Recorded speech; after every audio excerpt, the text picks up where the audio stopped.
Everyone. In this class, we'll try to learn about pancreatic secretion. The learning objectives will be appreciate the importance of exocrine pancreas in digestion and absorption of food, give composition and functions of pancreatic juice, describe mechanism of pancreatic secretion, explain regulation of different phases of pancreatic secretion, and understand the physiological basis of pancreatic function test. Exocrine pancreas plays a major role in digestion and absorption of all essential nutrients from GI tract. The exocrine pancreas constitutes about 80% of the total mass of pancreas, the 12% by ducts and blood vessels and 2% by endocrine tissue. This is a unique organ in the body having both major endocrine as well as exocrine tissues in it. The endocrine pancreas involved in energy metabolism deficiency of which results in diabetes mellitus. The exocrine pancreatic deficiency results in severe indigestion, malabsorption and malnutrition. Coming to the structure, it forms a major part of the stomach bed. The head of the pancreas fits into C curvature of the duodenum. Pancreatic duct combines with a common bile duct to form hepatopancreatic duct. That is, they form hepatopancreatic ampulla or ampulla of water that opens into second part of the duodenum as a major duodenal papilla by a sphincter of Oddi. Often accessory pancreatic duct opens separately into duodenum as a minor duodenal papilla. So this is the diagram showing the position of the pancreas in the C curvature of the duodenum and showing the pancreatic duct and hepatic duct opening into the duodenum. So this is pancreatic duct and this is the bile duct through the ampulla of water through sphincter of Oddi. And the structure B shows opening of the major and minor accessory duodenal papilla from major and accessory pancreatic duct respectively. Okay, so this is the major duodenal papilla and this is minor duodenal papilla. Histologically, exocrine pancreas resembles salivary glands. Exocrine tissue pancreas consists of lobules that contain multiple acini. Acini are sac-like dilatation composed of single layer of pyramidal cells, also called as acinar cells. Acinar cells contain multiple endoplasmic reticulum, Golgi apparatus, zymosin granules that are located in the apical region of the acinar cells. Few centroacinar cells line the lumen of the acinus.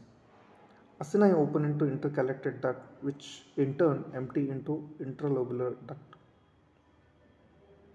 So this is showing the histology of the pancreas. Serous acini inside the lobules, islet of Langerhans.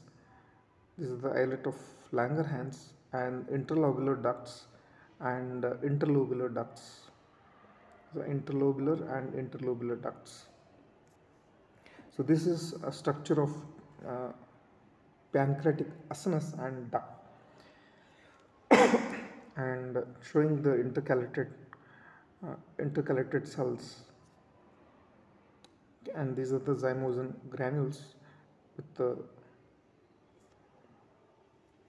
interlobular ducts drains into extralobular ducts that finally open into the main collecting duct, that is duct of Wirsung.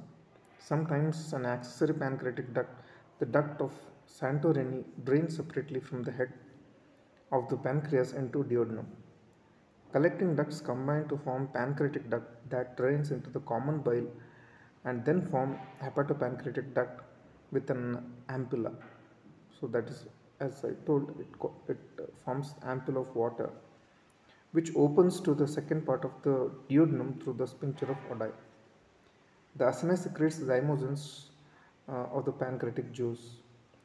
The aqueous component of pancreatic juice produced by epithelial cells that line the pancreatic ducts. Nerve supply. Pancreas supplied by both parasympathetic, mainly through the vagus, and sympathetic fibers. The vagal fibers innervate both acinar, the exocrine, as well as islet cell, that is endocrine. Stimulation of the parasympathetic fibers increases the exocrine pancreatic secretion. Sympathetic fibers, postganglionic fibers, they are from celiac and superior mesenteric plexus, innervate the pancreatic blood vessels and tissue. Stimulation of sympathetic fibers leads to it inhibits pancreatic secretion. The daily secretion of pancreatic juice is 1 to 1.5 liters. The pancreatic juice is alkaline. pH varies from 7.5 to 8.5 as it is rich in bicarbonate. The alkaline urine of pancreatic juice protects duodenal mucosa from acidic kind. See the composition. It has the aqueous component almost 98% and enzyme component, that is another 2%. Aqueous component is mainly water and ions. The cations are sodium, potassium, calcium, magnesium and zinc, whereas the ions are bicarbonate, chloride, phosphate and sulfates. The enzymes. It contains enzymes for lipid digestion, for protein digestion and fat digestion, carbohydrate digestion. The enzymes for lipid digestion are pancreatic lipase, colipase, phospholipases. The pancreatic lipase digests the neutral lipids into fatty acids and monoglycerides. The colipase facilitates the action of lipase. Phospholipase acts on phospholipids. Cholesterol hydrolase splits cholesterol esters into cholesterol and fatty acids. For protein digestion, these are trypsin, chymotrypsin, carboxypeptidase, procollagenase, proelastase, and nucleases. These proteolytic enzymes are secreted in the inactive form like trypsinogen, chymotrypsinogen, procarboxypeptidase, procollagenase, proelastase, and pronucleases. So these are the functions of the pancreatic enzymes. The lipases digest neutral lipids into fatty acids and monoglycerides, whereas phospholipase and cholesterol hydrolases, they facilitate the action of lipase, acts on phospholipids, splits the cholesterol ester into cholesterol and fatty acid, whereas trypsin cleaves the peptide linkages on carboxyl side of the basic amino acids. Chymotrypsin cleaves the carboxyl side of the aromatic amino acid. Elastase cleaves the aliphatic amino acids, whereas carboxyl peptidase they cleaves the amino acids from carboxyl end of the peptidase. Ribonuclease cleaves the ribonucleic acids into mononucleotides. Deoxyribonuclease cleaves the deoxyribonucleic acids into mononucleotides. And amylase splits alpha 1,4 glycosidic linkage. Activation of enzymes. The enzymes are activated in the intestine.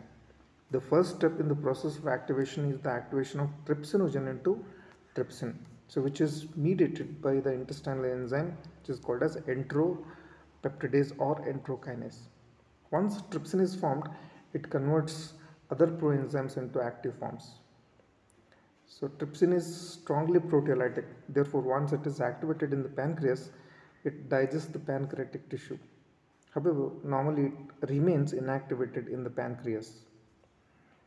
So these are the steps of initial activation of the trypsin here, which requires entropeptidase or enterokinase. Then later trypsin is going to convert all other proenzymes into active enzymes. That is, chymotrypsinogen gets converted into chymotrypsin, proelastase into elastase, procarboxypeptidase into carboxypeptidase. Factors that normally prevent autodigestion of the pancreas are, first thing is enzymes are in inactive form, especially trypsin. The trypsin inhibitor in pancreatic tissue does not allow the active trypsin to be formed. So trypsin remains in an inhibited state. And the wall of the acini is thick, and therefore it does not allow the pancreatic enzymes to escape into the pancreatic tissue. Then enzymes for carbohydrate digestion, that is pancreatic amylase, which splits the alpha 1,4 glycosidic linkage. This is an alpha amylase that acts on starch, produce maltose, alpha limit dextrin, etc. This differs from salivary amylase by its action on both boiled as well as unboiled starch, whereas salivary amylase acts only on the boiled starch. Functions of pancreatic secretion. Pancreatic secretion contains enzymes that help in the digestion of fat, protein, and carbohydrate. Pancreatic enzymes are primary requirements for digestion and absorption of nutrients. Therefore, pancreatic insufficiency or deficiency leads to severe malabsorption syndrome.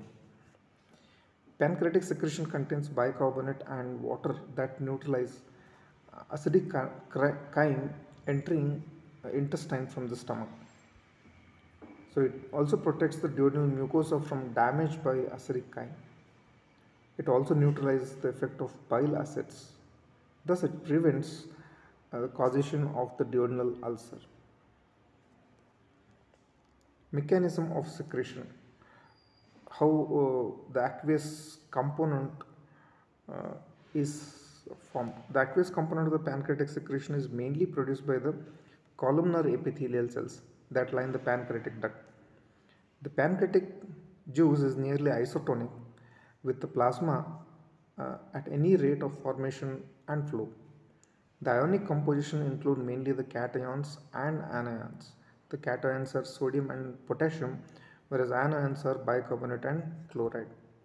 The sodium and potassium concentration of the pancreatic juice is similar to that of plasma. HCO3 and chloride concentration varies according to the rate of secretion, that one has to remember. At lower rate of concentration, the concentration of HCO3 and chloride is about 70% of the plasma. At higher rate of secretion, their concentration is more than 100% of the plasma. The aqueous component secreted by the duct cell is hypertonic to the plasma as it contains more number of HCO3 ions. So this diagram showing the mechanism of pancreatic secretion. Okay. Whereas primary secretion, it contains the enzyme sodium, potassium chloride and bicarbonate similar to that of plasma, but when it comes to the duct where the chloride is reabsorbed and the H plus ion, the bicarbonate ion, they are secreted. So thus the primary secretion get modified.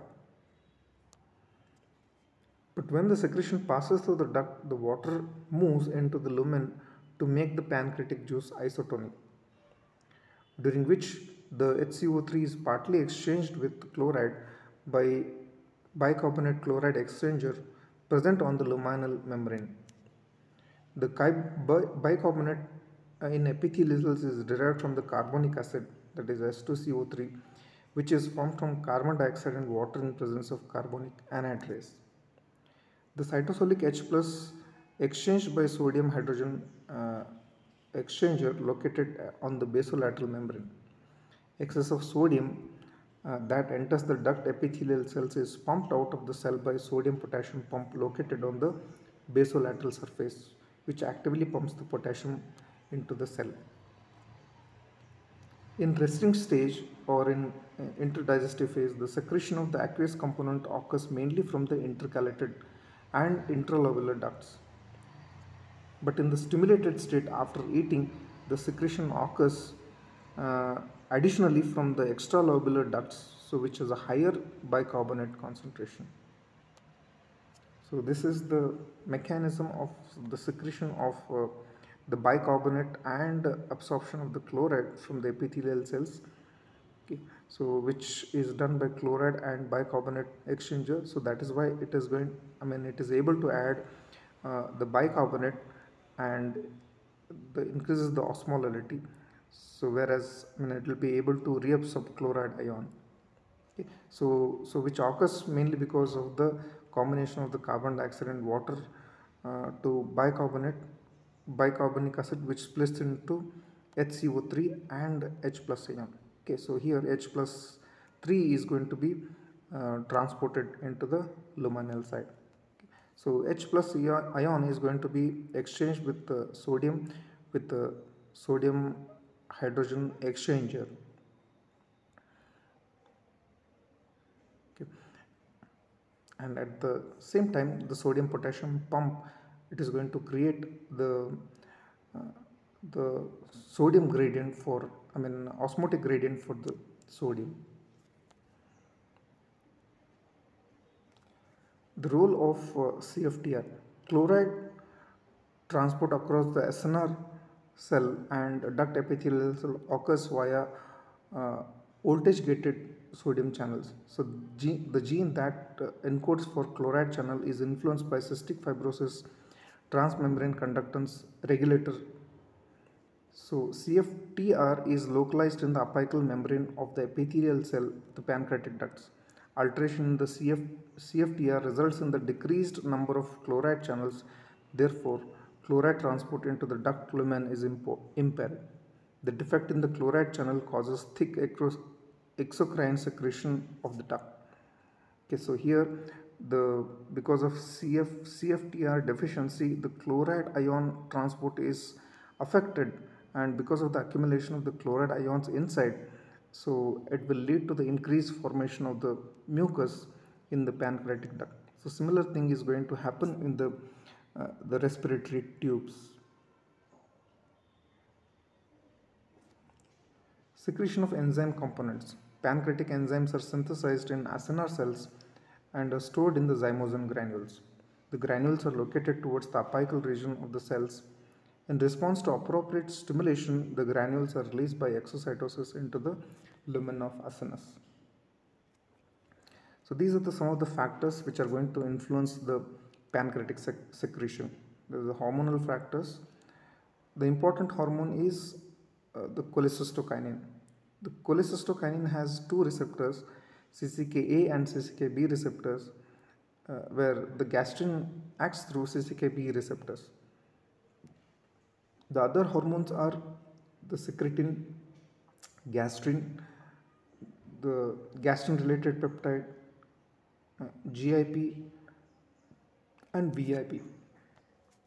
Cholecystokinin. As I told, it is secreted from the eye cells located in the upper, the small intestine.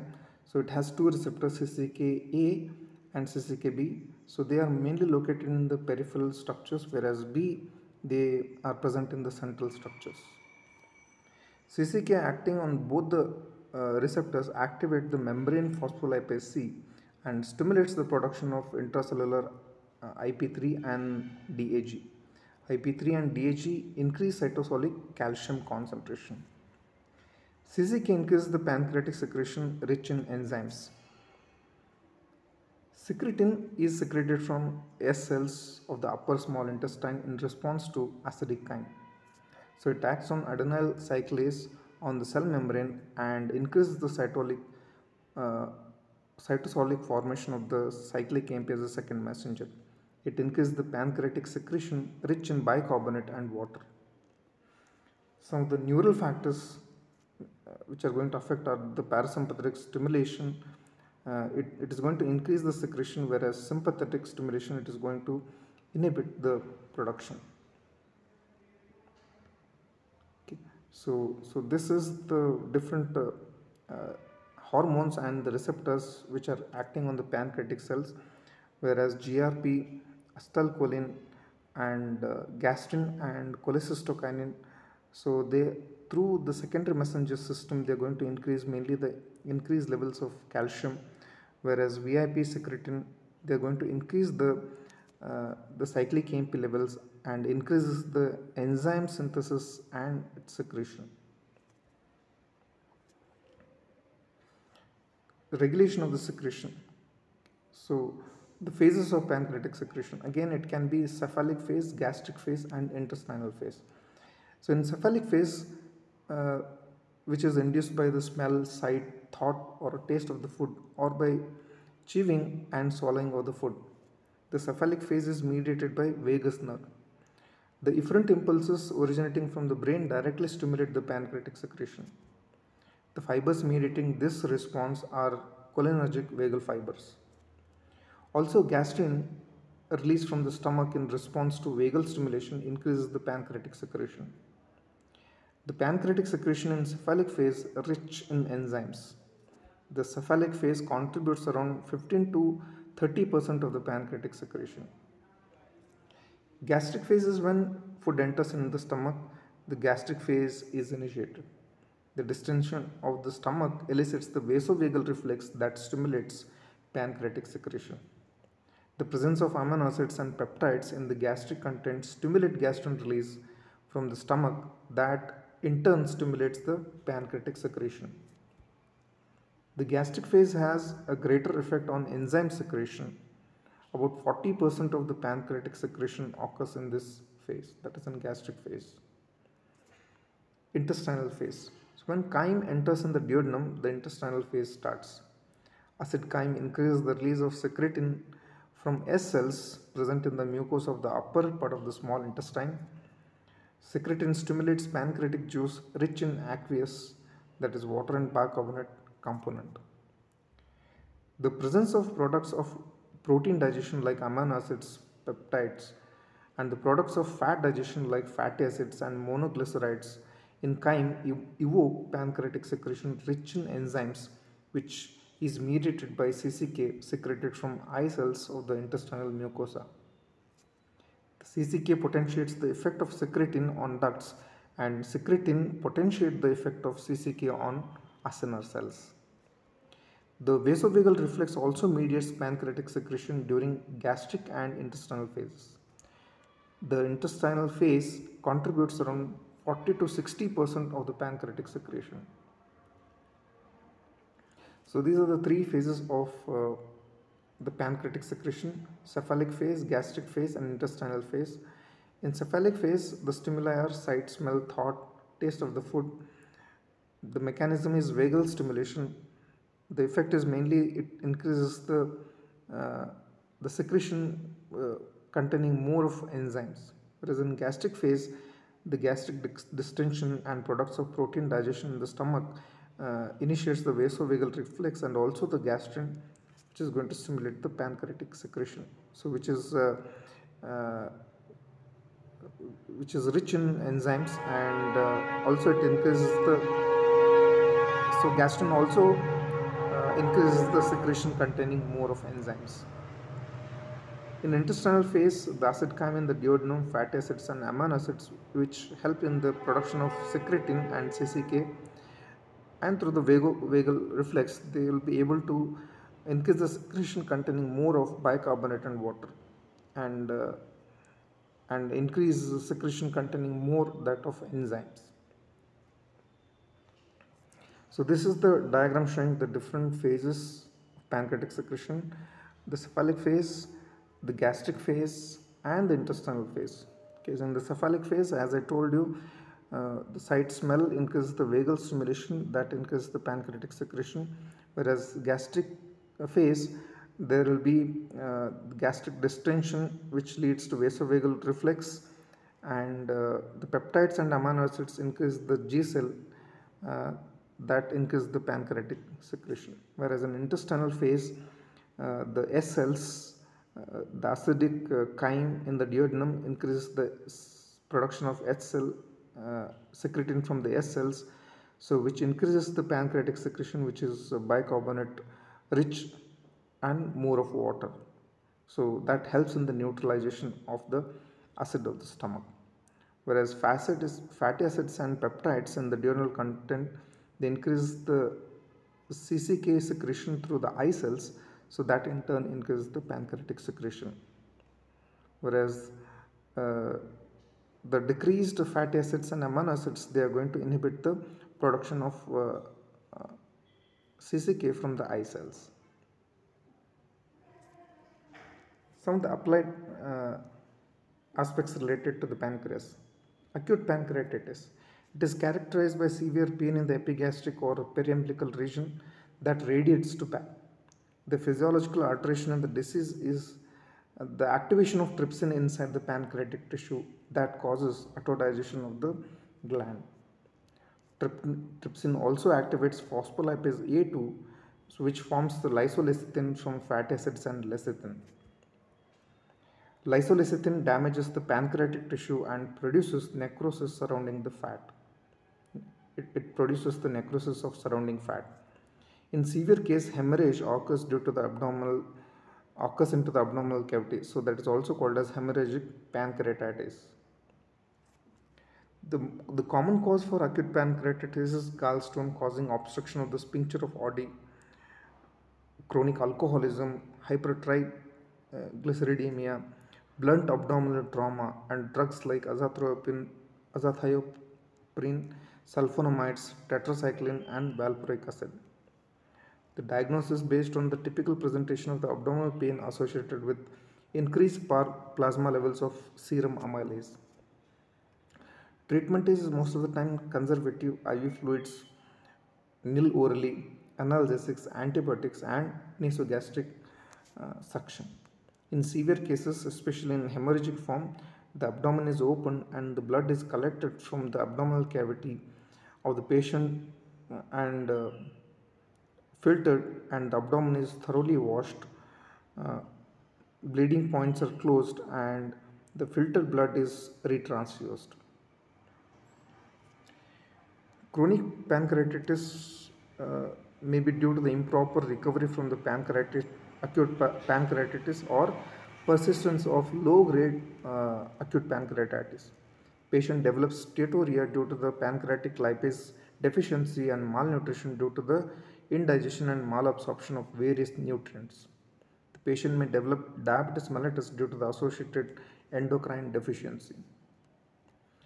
Cystic fibrosis is an autosomal recessive monogenic disorder in which the major defect is chloride channel. The disease occurs due to the mutation of CFTR gene. The lung is the most common organ affected and decreased nasociliary clearance is common pathology. Respiratory features are chronic sinusitis, nasal obstruction, rhinorrhea, and cough with expectoration of viscous purulent sputum. Common gastrointestinal features are intestinal obstruction and exocrine pancreatic insufficiency. Coming to the pancreatic test, so they can be invasive and non-invasive test. In invasive test, the first is stimulation of the pancreatic secretion by meals such as Lund meal and duodenal infusion of amino acids. In second type, it makes use of hormonal injection intravenously. For example, secretin stimulation test. Secretin is injected IV at the dose of 1 unit per kg and then duodenal samples are collected for 80 minutes. It increases the rate of formation and flow and the aqueous component of the pancreatic juice. So in CCK stimulation test, CCK increases the enzymatic component of the pancreatic secretion.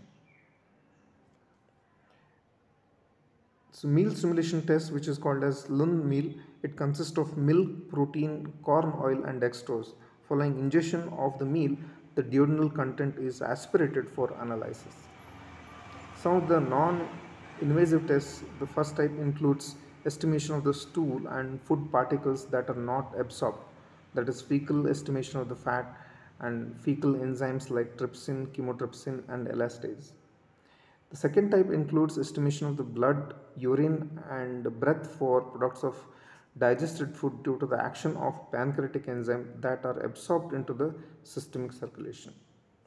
Then the third type includes estimation of plasma or blood for hormones like Schilling's test and enzymes and amino acids. Fecal estimation, normally about 5 grams of fat is excreted per day in the feces. In pancreatic sufficiency, excretion is more than 20 grams of fat is common. In severe deficiency, fat excretion may be 50 grams or more. Fecal estimation of nitrogen, about 7 grams of nitrogen is excreted in stool per day in a healthy individual. In pancreatic deficiency, due to decreased proteolytic enzyme activity, nitrogen excretion increases in stool. D-xylulose absorption test. A pentose sugar called xylulose is administered, that is 25 grams usually, and its recovery in urine is measured over the next 5 hours and in blood for the next 2 hours. So this test that distinguishes between malabsorption due to the pancreatic and jejunal. Okay, so pancreatic, that is normal absorption, and jejunal, low absorption insufficiencies. It also helps in to evaluate response to therapy. Schilling test is done to assess the absorption of vitamin B12, which requires intrinsic factor. Vitamin B12 deficiency is seen in chronic pancreatitis because trypsin helps in binding vitamin B12 to intrinsic factor, after which the complex is reabsorbed. The serum amylase estimation. The normal levels of serum amylase is around 60 to 120 units per liter. In acute pancreatitis, serum amylase concentration becomes very high. So this differentiates the pancreatitis from other conditions of acute abdomen. Cholangiopancreatography. So this is a special radiodiagnostic investigation in which the details of the contour of hepatopancreatic duct system are visualized by introducing endoscope. The procedure is called as endoscopic retrograde cholangiopancreatography, that is ERCP. So this is the most accurate test for assessing the pancreatic structure and function. So this is in brief about the pancreatic secretion, its regulation, and some of the applied aspects related to it. Thank you.